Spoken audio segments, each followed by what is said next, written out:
Without a doubt, Thailand is one of the most popular destinations for tourists, expats, and digital nomads. Not just North Americans, Europeans, Australasians, but also for East Asians as well, like China and Korea. But is Thailand really worth all this hype that it gets? Or is it just influencers and tourists hyping up a country that frankly doesn't deserve this hype? My name is Henry, and before I visited Thailand, that's the question I had. In this video, I want to talk about all the good things, bad things about Thailand, my thoughts on Thailand, and how it really feels to be out there, comparing it to places like Vietnam, Indonesia, Europe, and whether it stands out among these countries. The first thing I would like to talk about is why so many people flock to Thailand from all over the world, not just tourists from English-speaking countries. Last year, Thailand got more than 35 million tourists. A lot of people love visiting Thailand, and I can kind of see why. During my time there, I really enjoyed seeing what the country has to offer, and dare I say, I liked how modern it was. I know it's common to look down on tourists or expats that travel abroad and they want to be comfortable, but I really enjoyed the level of development that Thailand has,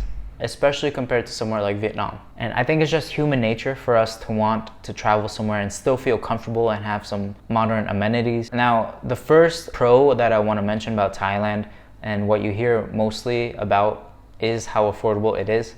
And that's true, Thailand is pretty affordable, especially if you have a Western salary. Since 1950, Thailand has been focusing on developing its tourism. And since 1950, the infrastructure has improved a lot. And it's to the point that many tourists want to come back each year. And you even see business owners from China, Japan, and Korea starting businesses there and moving over there. So Thailand is pretty affordable despite all this development, and it's not as affordable as Vietnam. It's still pretty good for what it offers. And you have a variety of places in Thailand itself that can vary in costs. But unfortunately, as Thailand develops, you will see locals being priced out. They will be forced to move out of certain areas. Probably poverty will go up as well.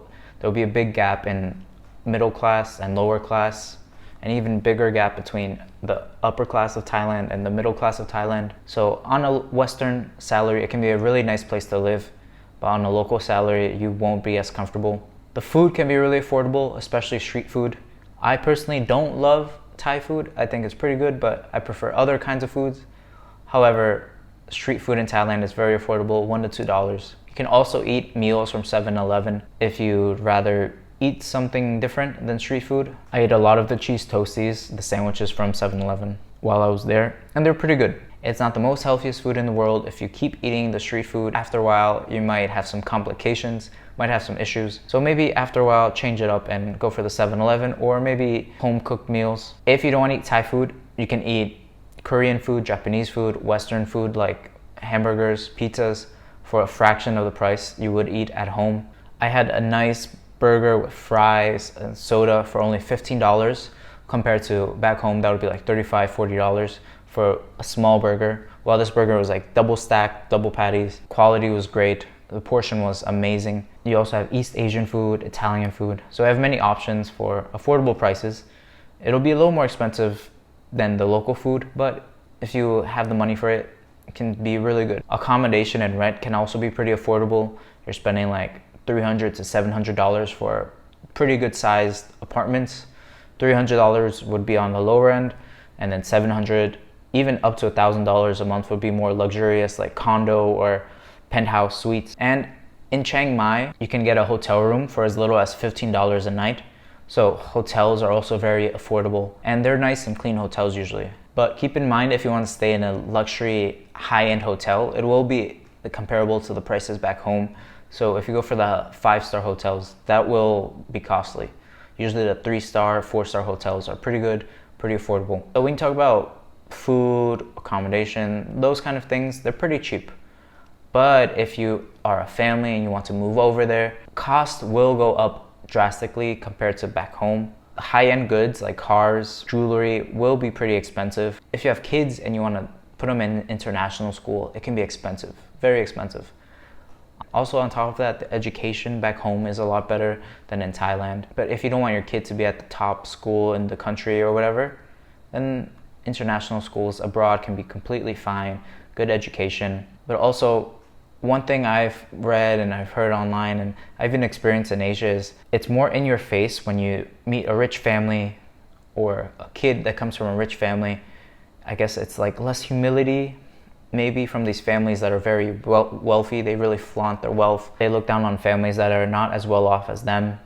So that's something to keep in mind if you want to move abroad or have your kids in these schools. I'd say if you are thinking about retiring or moving to Thailand and you earn a middle class or upper middle class or even lower upper class salary, then I think the amenities in America or the West, in Europe, in Japan, Korea will be better than in Thailand. However, if you're not in that bracket and you don't have a family or it's just one child, it might be a good idea to move abroad. The quality of amenities at that level can be pretty good for what you pay for. It can be affordable compared to back home where it might be harder to get a good quality of life for a middle class or lower salary. If you're a young digital nomad or a young expat that doesn't have a family and just wants to live abroad for a little while, then I think Thailand could be a good option based on affordability as well. And besides the cost of living being pretty low in Thailand, it's also very convenient. Like all of Asia, you have like Grab, Bolt, Gojek. So getting around is pretty easy to call a scooter, order food, order supplies to your home, your apartment. So the convenience of Asia easily beats America, in my opinion. And Thailand, compared to somewhere like Singapore, Vietnam, Cambodia, Thailand has many options to live. You can live on the islands like Koh Samui. You can live in Chiang Mai, far away from the beach, but more closer to nature and beautiful landscapes. Live in smaller villages to save money, smaller towns to save money.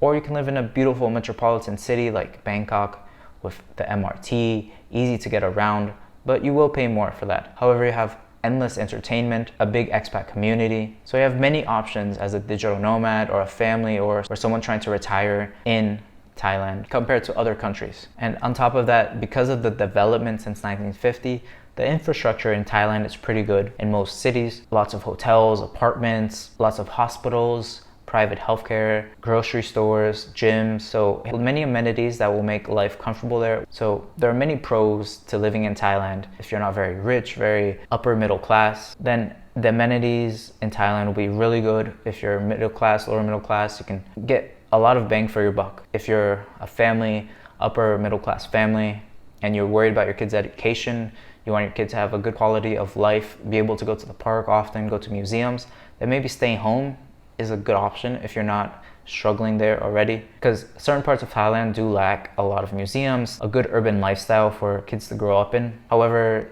depending on where you live, you can get lots of good parks. So this will vary depending on where you live. So just a quick question, what do you think about Thailand? Do you love Thailand? Would you live there long term? I'd love to hear your opinions about Thailand, because I personally think Thailand's pretty cool. I think it's a good place to live for a year or maybe more, or spend some time, or even make it a base for a short term.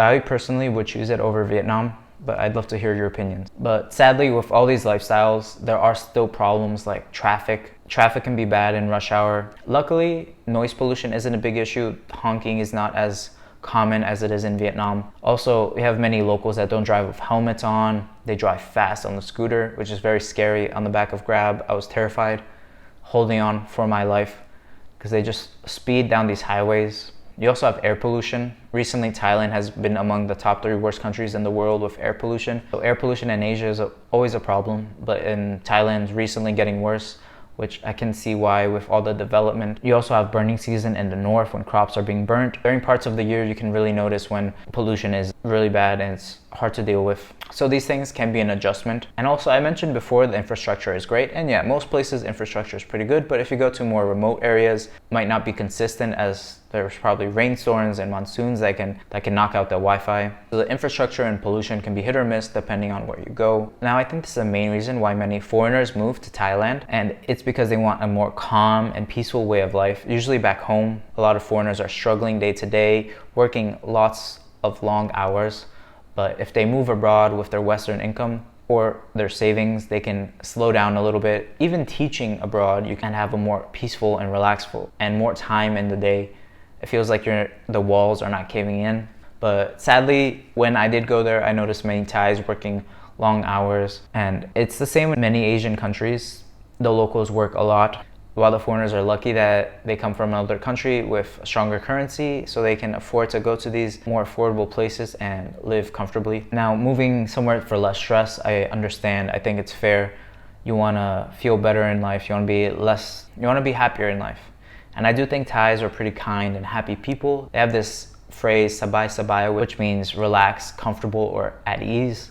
And that's kind of the general sense of lifestyle in Thailand. It's pretty relaxed, at ease. Thai people are pretty nice as long as you don't get on their bad side. On top of the lifestyle and a less stressful life, you get beautiful scenery. Beautiful mountains, beaches, amazing natural landscape. You don't get that back home in a lot of countries. So Thailand can be great for many reasons, especially if you're looking for more time and freedom. However, if you're upper middle class or you're doing pretty well back home, then I don't think Thailand's gonna be you can make a lot more money back home. But if you do want something more chill or you want to retire, I think Thailand can be good for you. I personally would like to live in Thailand eventually. It'd be nice to spend some time there. Maybe one day I can live there. But right now I'm in Vietnam. And if you're curious about Vietnam, I actually have a video talking about pros and cons of living in Vietnam and if the country actually sucks to live in. I know Vietnam can be pretty divisive when it comes to tourists and expats, so I want to set the record straight on what it's actually like in Vietnam. You should check that video out.